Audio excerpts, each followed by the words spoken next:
तो जो बाबा साहब के जीवन का अंतिम निर्णय था, क्या हमारे जीवन का वो पहला निर्णय नहीं होना चाहिए? हमारे जीवन का ये प्रथम निर्णय होना चाहिए।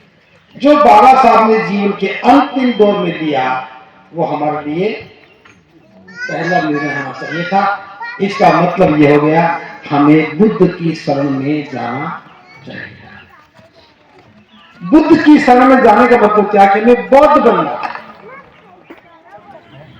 तो बौद्ध बनने के बाद क्या होता, अभी समझा देता हूं, बहुत ज्यादा समय नहीं दूंगा, थोड़ी थोड़ी बातें समझ में आ जाएंगी तो मैं समझता हूं कि हमारा काम आसान हो जाएगा।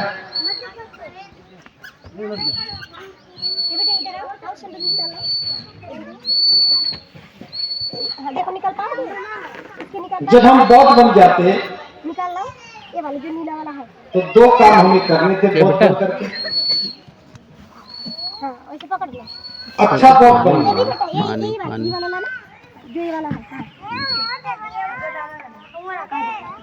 और दूसरा है सच्चा बौद्ध।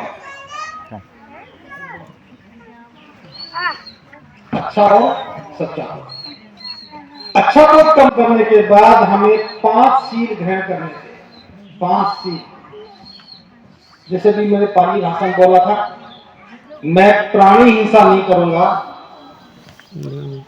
दूसरे की वस्तु की चोरी नहीं करूंगा, दुराचार व्याभिचार नहीं करूंगा, झूठ नहीं बोलूंगा, चुगली नहीं करूंगा और नशा नहीं करूंगा। जो भी बौद्ध बनता है वो इन 5 बातों को अपने आचरण में उतार लेता है। ये बात समझ में आई?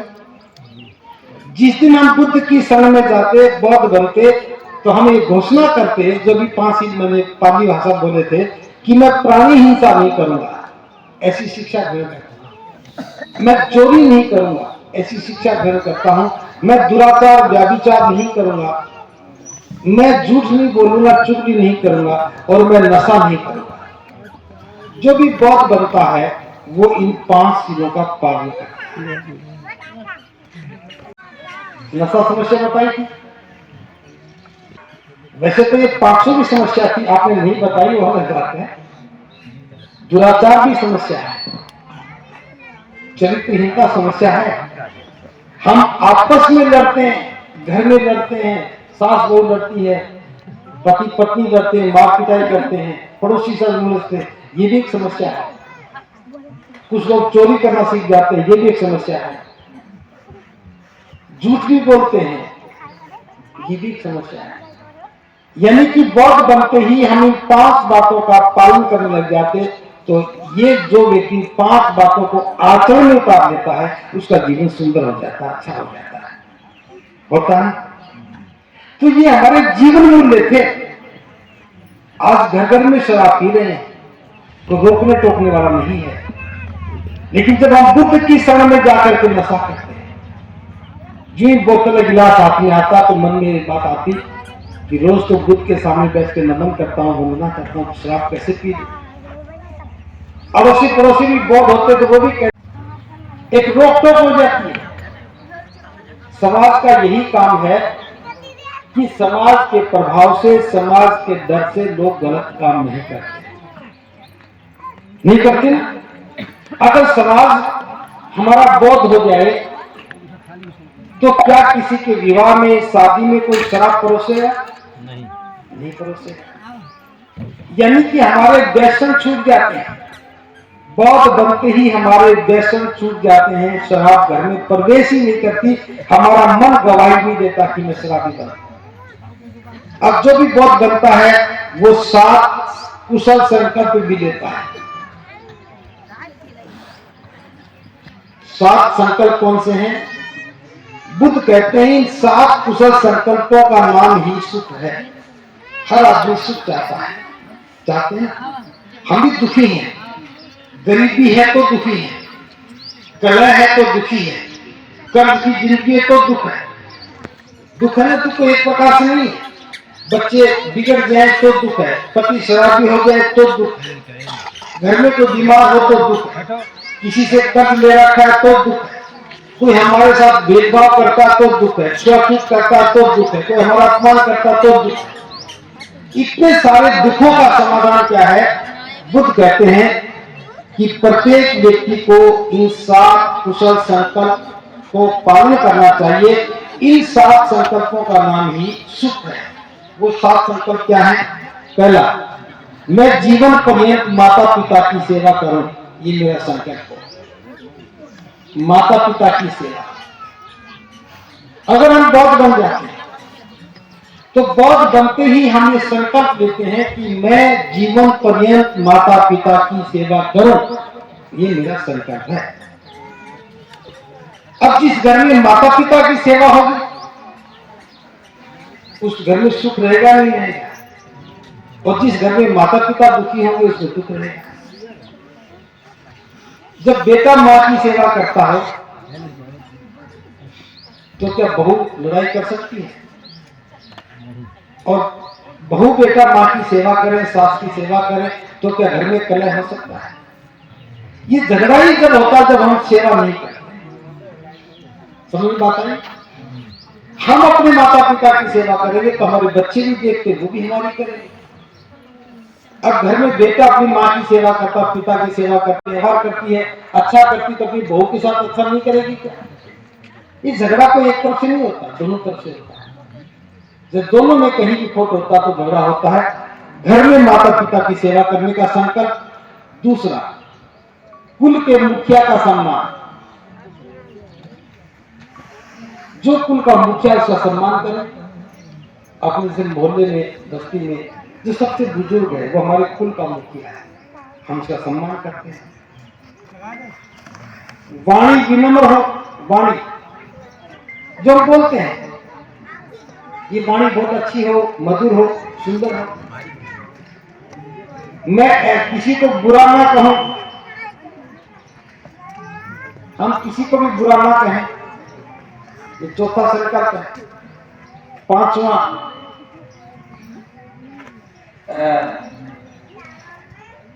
इच्छाओं के पीछे ना दौड़ो, इच्छा विहीन। मैं इच्छा विहीन जीवन जीऊं। 6था है उदारता के साथ जीवन। उदारता का मतलब है कि मेरे पास जो भी कुछ है, जब हम उदारता से जीवन जीते हैं, दूसरों के कल्याण के लिए काम करते हैं। हमारे पास धन है तो धन का दान करें, भोजन है तो भोजन का दान करें, वस्त्र है तो वस्त्र का दान करें, ज्ञान है तो ज्ञान का दान करें। अगर कोई बीमार है तो हम अपना रक्त दान करें। तो दान तो कुछ भी किया जा सकता है दूसरों की भलाई के लिए। तो ये उदारता का जीवन है। और 7वां है, मुझे कभी क्रोध ना आए। अगर क्रोध आए तो मैं उसको विजय पा लूं। अब देखिए, जो भी बौद्ध बनता है वो 7 संकल्प लेता है। अगर कोई व्यक्ति क्रोध नहीं करेगा तो क्या झगड़ा होगा? जो घर में कलह है ये क्रोध के कारण होते हैं। बौद्ध बनने के बाद समझ में आ जाता है कि मुझे कलह नहीं करना। उदारता का मतलब बाहर के लिए दान नहीं है, बाहर तो दान करना, घर में भी उदारता होती है। बच्चों के साथ उदारता का व्यवहार, माता पिता के साथ, भाई बहनों के साथ, ये सेवा भाव का दूसरा नाम उदारता है। हम कृष्णा की पीछे नहीं भागते, उसने कार ली मैं भी कार ले लूं, उसके पास ज्यादा बुलाई तो मैं भी बड़ी बारात बुलाऊं, ये बातें नहीं है। मैं किसी को बुरा ना कहूं। अगर ये बात समझ में आ जाए तो क्या लड़ाई लड़ेगी? घर में सास बहू नहीं लड़ेगी, अड़ोसी पड़ोसी से झगड़ा नहीं होगा, हमारी वाणी मधुर होगी। तो ये सब चीजें सुख देती हैं। अब आप देखिए, बुद्ध की शरण में आते ही मैंने 12 बातें बताई। 12 बातों में ऐसी कोई बात है जो ना आप ना कर सकते हो ना? कि किसी के लिए भी पैसा खर्च करना पड़ेगा? इन 12 बातों को मानेंगे तो हमें कुछ भी खर्च नहीं करना पड़ता, बल्कि पैसा बचता है। क्रोध आया, पड़ोसी का सिर फोड़ दिया, थाने में गए उसने पैसा लिया, डॉक्टर के पास गए उसने पैसा लिया, और दुश्मनी होगी वो अलग, फिर समझौता करोगे, राजीनामा करोगे। क्रोध पर काबू पा ले, समस्या खत्म हो गई। नशा करते थे, पैसे बर्बाद करते थे, झगड़ा करते थे, नशा खत्म हो गया, समस्या खत्म हो गई। आप किसी को गाली देते थे, बुरा कहते थे, झगड़ा हो जाता था। आपकी वाणी मधुर है, सुंदर है, विनम्र है, तो सभी लोग आपसे अच्छा बर्ताव करेंगे। तो ये सारी की सारी बातें हमें सुख देती है। जो बौद्ध बनकर के इन 12 बातों पर अमल करता है, उसका जीवन सुखी होता है, सुंदर होता है। ज्यादा समझाने की आवश्यकता नहीं है। अब मैं दूसरे पक्ष में जाती हूं, ये सच्चा बौद्ध। अब मैं दूसरे पक्ष में बात कर रहा हूं। सच्चा बौद्ध का मतलब क्या है? कुछ झूठे भी बौद्ध होते हैं। सच्चे बौद्ध का मतलब है जो ईमानदारी के साथ, पूरे विश्वास के साथ, जो बौद्ध धर्म का मार्ग है उस पर चलने लगे, ईमानदारी के साथ, बेईमानी के साथ नहीं। जैसे रिश्ता करेंगे तो कहेंगे हम तो बौद्ध हैं, और फिर शादी के समय नजदीक आएगा तो ना जी बारात तो लेके आऊंगा, ना जी दहेज तो देना ही पड़ेगा, ना जी फेरे तो करवाऊंगा। रिश्ते के समय तो बौद्ध बन रहे थे, अब शादी नजदीक आई तो सारी शर्तें खुद कर बैठ गए, वो झूठे हो गए, ईमानदार नहीं है। सच्चे बौद्ध का मतलब है, बहुत आसानी से समझा रहा हूं ताकि आपकी समझ में आ जाए। पहली बात, हम ये घोषणा करते हैं कि हमारे शास्त्र कौन है? बुद्ध है। हम केवल बुद्ध को ही मानेंगे और किसी की बात नहीं करेंगे। अब यहां पर आप क्या करते हैं? सोमवार को किसी की पूजा कर लेते हो तो मंगलवार को फिर बदल जाते हैं, बुधवार को किसी की आरती उतारते तो वीरवार को कुछ और के पास रह जाते हैं, शुक्रवार को गुड़ चने खा लेते तो शनिवार को शनि महाराज आ जाते हैं, और रविवार को किसी गुरु के पास रह जाते हैं। करते नहीं है।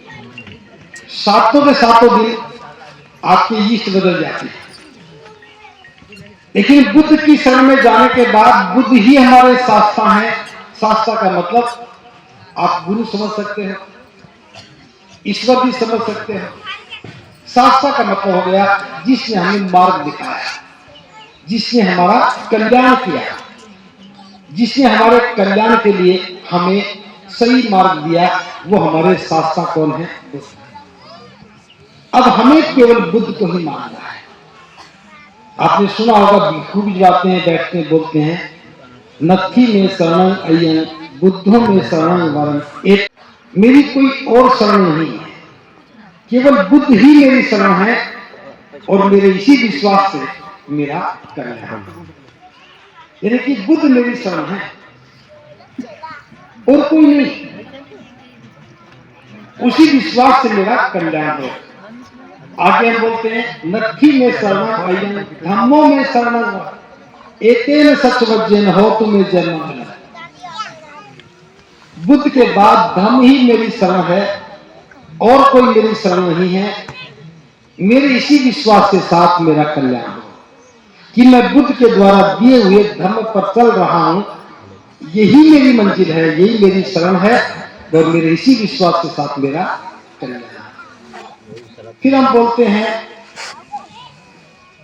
नत्थी में शरणं अय्यं बुद्धों में धम्मों में शरणं वरं संगों में एतेन सच्चवज्जेन होतु मे जन्म। यानी कि मेरी ओर तो है वो संग जो बुद्ध के और धर्म के मार्ग पर चल रहा है, जिससे उनका कल्याण हुआ है, इसी भावना के साथ मेरा भी कल्याण हुआ। तो हमारे शास्त्र कौन हुए? बुद्ध। हमारा धर्म कौन सा हुआ? बौद्ध धर्म। और हमारा संग। तो ये तीनों चीजें हमें विश्वास से लेनी है, इन पर भरोसा करें। नंबर 2, जब हमने बुद्ध को स्वीकार किया, धर्म को स्वीकार किया, संग को स्वीकार किया, तो हमारे घर में प्रतीक आना चाहिए, धर्म के प्रतीक। बुद्ध और उनका धर्म हो। हमारा धर्म ग्रंथ एक 24 सिल्ली वाला धर्मचक्र हो, पीपल का पत्ता हो,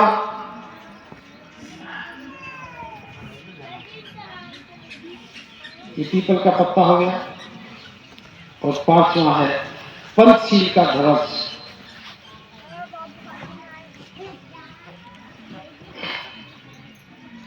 बौद्ध बनने के बाद ये 5 बातें हमारे 5 प्रतीक हमारे घर में होने चाहिए। फिर बता रहा हूं, बुद्ध की तस्वीर, बुद्ध उनका धनग्रंथ, 24 सिल्ली वाला अशोक चक्र, पीपल का पत्ता और पंचशील का ध्वज।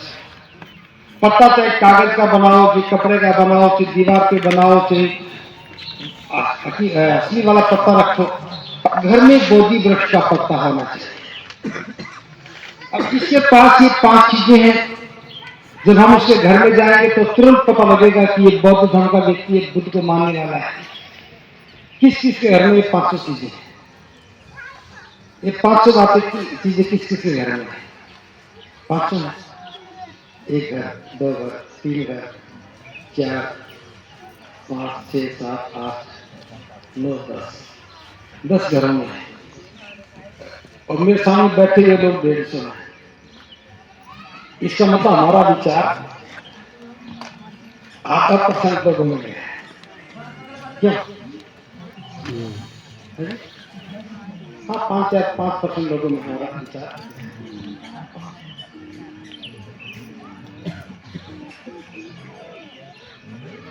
नंबर 3, हमारी पहचान बननी चाहिए। कोई व्यक्ति देख करके समझ जाए कि हम बौद्ध हैं। कैसे पहचान? पहचान का मतलब है, देखो हर एक की अपनी एक पहचान है। कोई भी सरदार लोग, सिख लोग मिलते हैं तो जब पूछते कब सरदार होते हैं, पूछते कभी, कैसे पता लगता है? पगड़ी से पता लग गया, उसके पहनावे से पता लग गया। अगर कोई इस्लाम का व्यक्ति मिलता है तो किससे पता लगता है? टोपी से, उसने नाम टोपी से। ओढ़ रखी है तो पूछने की जरूरत नहीं पड़ती थी। क्या है? दाढ़ी से पता लगता है, मूछें नहीं है दाढ़ी है तो पता लग गया कि वो इस्लाम को मानता है ना। और बता, जिसके दाढ़ी भी ना हो, टोपी ना तो सिख। तो नाम पूछ रहे और बोल दे मेरा नाम अहमद सलीम है, तो कौन हो गया? मुसलमान है। हो गया।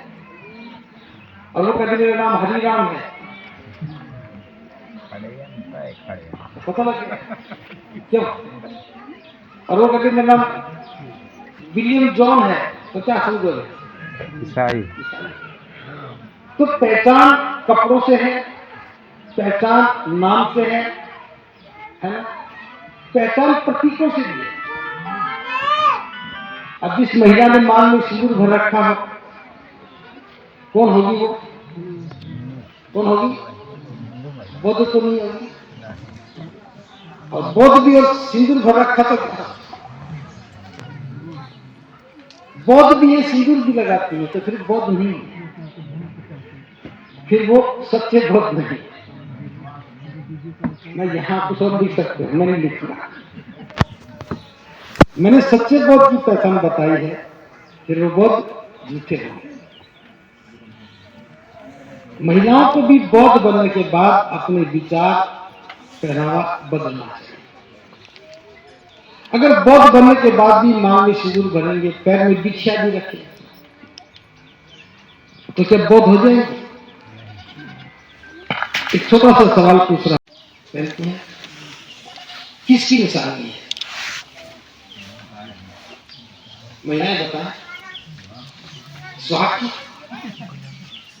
हाँ या ना? हाँ, स्वाद की है। फैशन में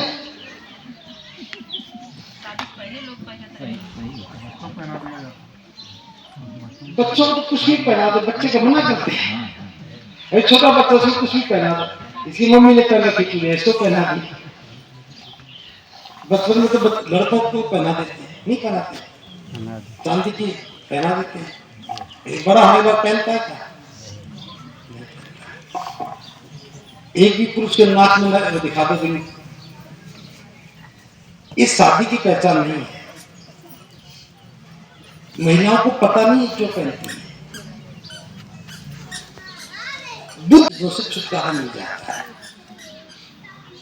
हम कहते हैं बौद्ध धर्म की क्या पहचान, मानव मानव जो से बोलना, बौद्ध धर्म की क्या पहचान, मानव मानव एक समान। एक समान। तो शादी महिला और पुरुष दोनों की होती है ना,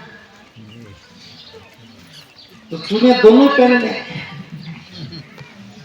कभी सोचा है हम बौद्ध बन गए, मानव मानव एक समान, आपको चूड़ियां अच्छी लगती है तो अपने पति को कोई फैशन तुम भी करता, क्या पुरुषों को फैशन नहीं करना आता है, वो नहीं पहनेंगे। बिछिया कौन सा फैशन है, एक महिला पहनती है। तो ये अज्ञानता है, यही अंधविश्वास है, विश्वास नहीं है। इन चूड़ियों का पति की सांसों से कोई संबंध नहीं है। बस मुझे तो एक बात पता लगी है, ये चूड़ियां महिलाएं पति जब तक जिंदा रहता तब तक पहनती है। क्यों? और पति की मृत्यु के बाद क्या करती है, तोड़ दी कहां फोड़ती है, पत्थर। इसी को बचा के रखती है। चलो कोई बात नहीं, ज्यादा नहीं बोलूंगा इसका। पहचान बौद्ध बनने के बाद ये सारी बातें छूट जानी चाहिए। मैं थोड़ा समझा देता हूं, पुरुषों की समझ में आ जाए। हम ये सोचते कि चूड़ियां जो है पति के सुहाग की निशानी है, गलत है।